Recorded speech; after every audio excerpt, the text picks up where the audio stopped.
The old warehouse loomed against the gray sky of Port Haven, its rusted metal walls streaked with decades of neglect. For Clara Monroe, it was just another job, or so she thought. Fresh out of college with a degree in literature and a stack of unpaid bills, she'd taken the night watch position at Harbor Storage Solutions without much hesitation. The pay was decent, the hours flexible, and she figured it'd be quiet enough to let her work on her novel during the downtime. But as she pulled her beat-up sedan into the gravel lot on that chilly October evening, a shiver ran through her that had little to do with the autumn wind. The warehouse was a hulking structure, its faded sign barely legible under the flickering sodium lights. Clara stepped out, clutching her thermos of coffee, and made her way to the small office tucked into the building's side. Inside, she was greeted by a woman named Marjorie, the shift supervisor, whose wiry frame and sharp eyes suggested a lifetime of late nights and strong coffee. Marjorie's handshake was firm, her smile fleeting. "You must be Clara," she said, her voice clipped but not unkind. "First night, right? Let's get you settled." Marjorie led her through a maze of narrow hallways, the air thick with the scent of dust and motor oil. The warehouse stored everything from old furniture to industrial equipment, and the towering stacks of crates cast long shadows across the concrete floor. Clara's sneakers squeaked as she followed, her eyes darting to the darkened corners.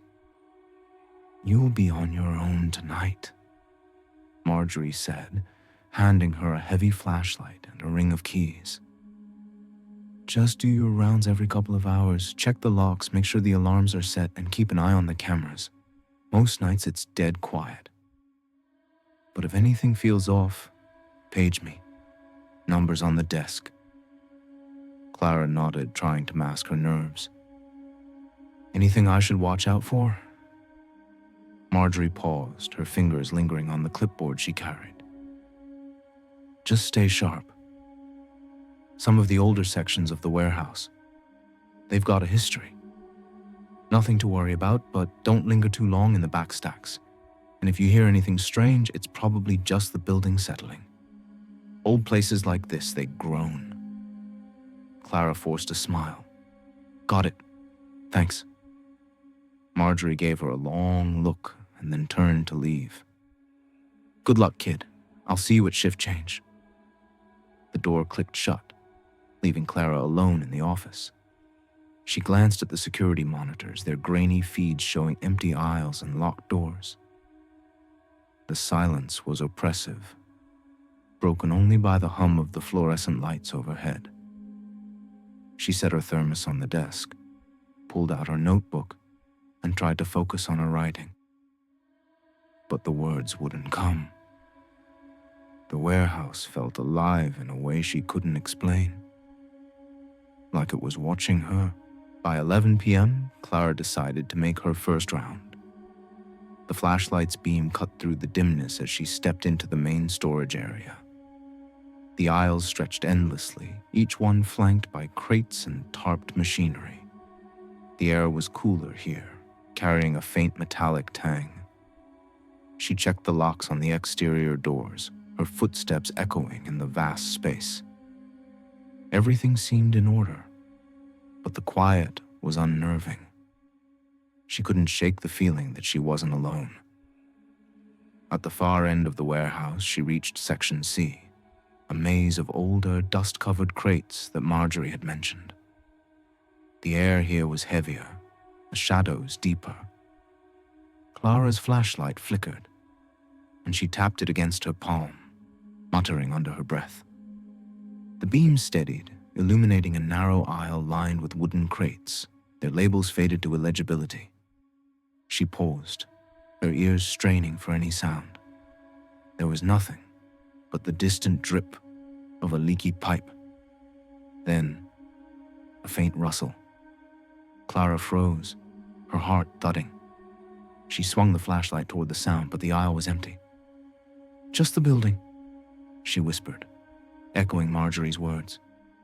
But her voice sounded small, swallowed by the vastness of the warehouse. She continued her round, her pace quickening. As she passed a stack of crates, she thought she saw movement, a flicker of shadow at the edge of her vision. She spun around, the flashlight beam darting across the crates, but there was nothing there. Her pulse raced. "Get a grip, Clara," she muttered, forcing herself to keep moving. Back in the office, she checked the cameras again. The feeds were still, showing nothing but empty aisles. She sank into the chair, her hands trembling slightly. The warehouse was playing tricks on her, that was all. She opened her notebook, determined to distract herself, but the rustle from earlier lingered in her mind.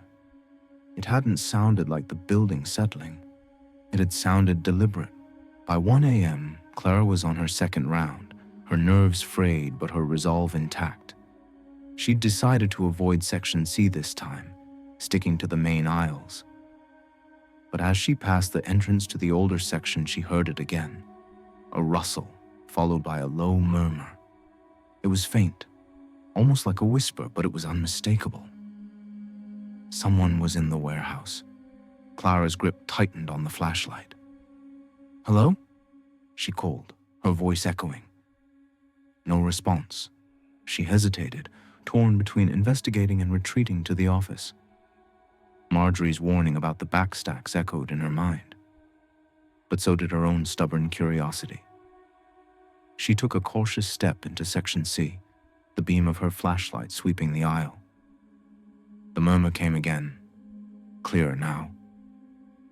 It wasn't words, not exactly, but a low, rhythmic sound, like someone chanting under their breath. Clara's skin prickled. She followed the sound, her steps slow and deliberate. The crates loomed around her, their shadows shifting as the flashlight moved. At the end of the aisle, she saw a door she hadn't noticed before. It was metal, rusted at the edges, with a heavy padlock securing it shut. The chanting stopped. Clara stood frozen, her breath shallow. The silence was worse than the sound, heavy with anticipation. She reached out, her fingers brushing the padlock.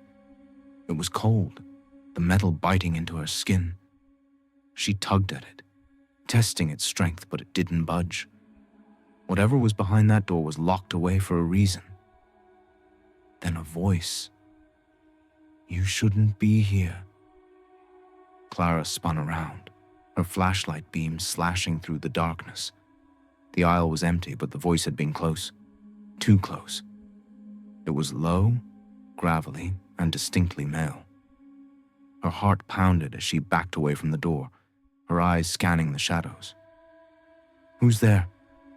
she demanded, her voice trembling. No answer. The warehouse was silent again, but the air felt charged, like the moment before a storm. Clara retreated, her steps quickening as she made her way back to the main aisle. She didn't look back, but she could feel it, a presence watching her from the darkness, watching her from them. Back in the office, Clara locked the door and sank into the chair, her mind racing. The voice hadn't been her imagination. Someone was in the warehouse with her.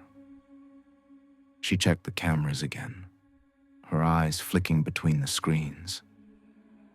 The feed showed nothing out of place, but she couldn't shake the feeling that something was wrong. The warehouse felt alive, its shadows hiding secrets she wasn't meant to uncover. She paged Marjorie, her fingers fumbling with the buttons. The call went unanswered. Clara cursed under her breath, her eyes darting to the office door. It was locked, but the flimsy wood wouldn't hold against someone determined to get in. She grabbed the flashlight and a letter opener from the desk, clutching it like a weapon. The next hour passed in a haze of tension.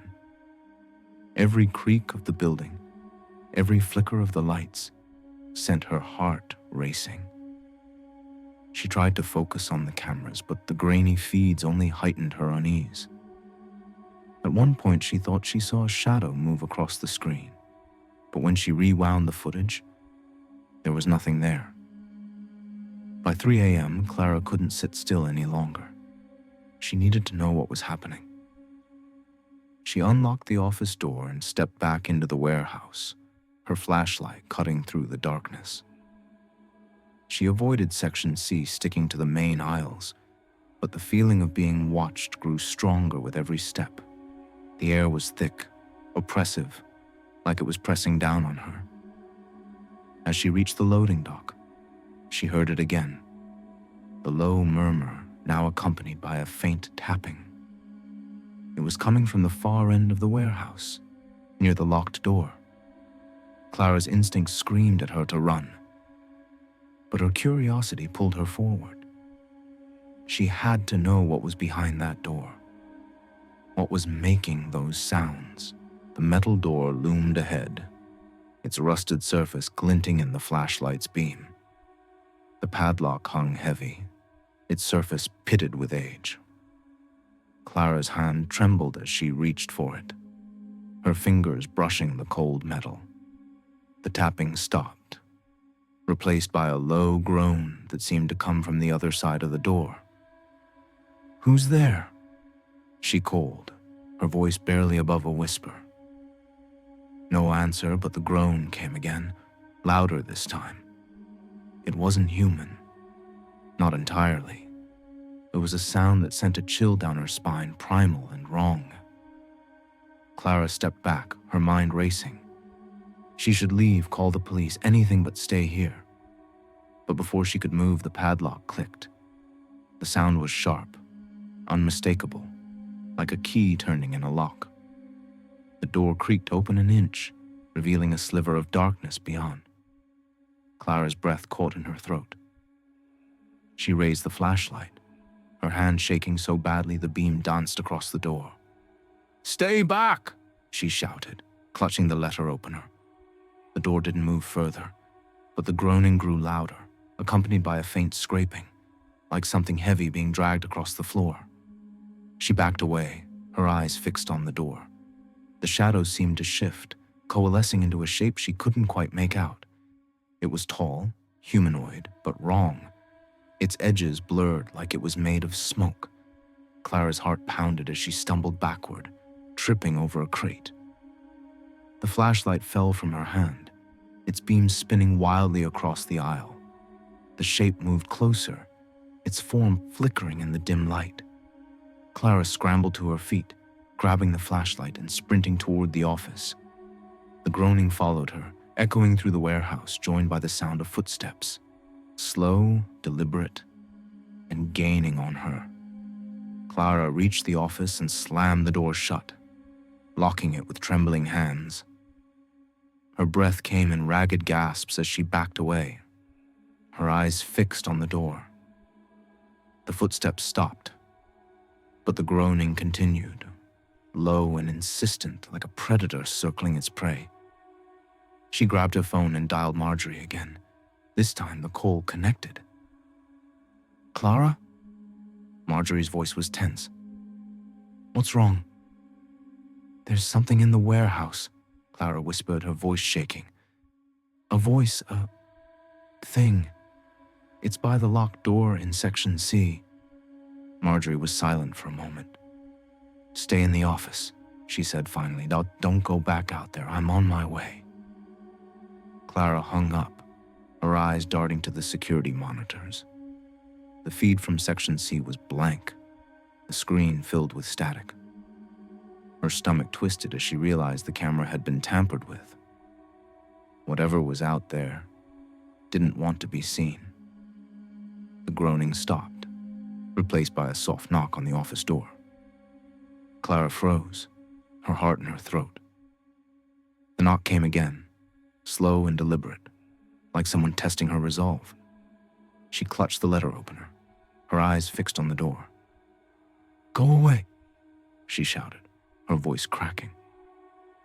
The knocking stopped, but the silence was worse. Clara waited, every muscle tensed, expecting the door to burst open. But nothing happened. The warehouse was quiet again. the only sound her own ragged breathing. When Marjorie arrived an hour later, the warehouse felt different, lighter, as if the presence had retreated. She found Clara in the office, pale and trembling. "What happened?" Marjorie asked, her eyes scanning the room. Clara told her everything. The voice, the groaning, the shadow at the door. Marjorie listened, her expression unreadable. When Clara finished, Marjorie sighed. "This place, it's old. Things happen here that don't make sense. That door in Section C, it's been locked for years. No one knows what's behind it, and no one's been able to open it." "Then why did it open tonight?" Clara demanded, her voice rising. "And what was that thing?" Marjorie shook her head. "I don't know. But you're not the first to hear things. Some of the older workers, they've seen things too. Shadows, voices, we don't talk about it. You're better off not knowing." Clara stared at her, disbelief warring with fear. "I can't stay here." Marjorie nodded. "I understand.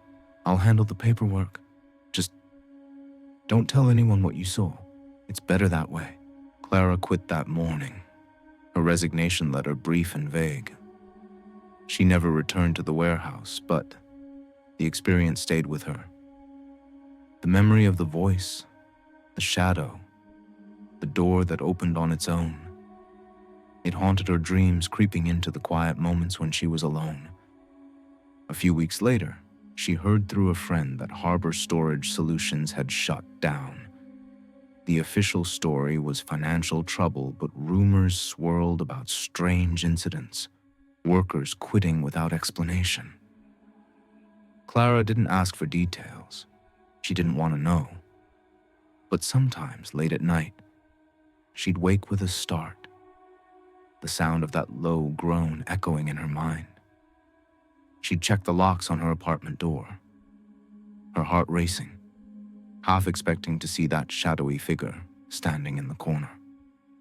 Whatever was in that warehouse, it wasn't human.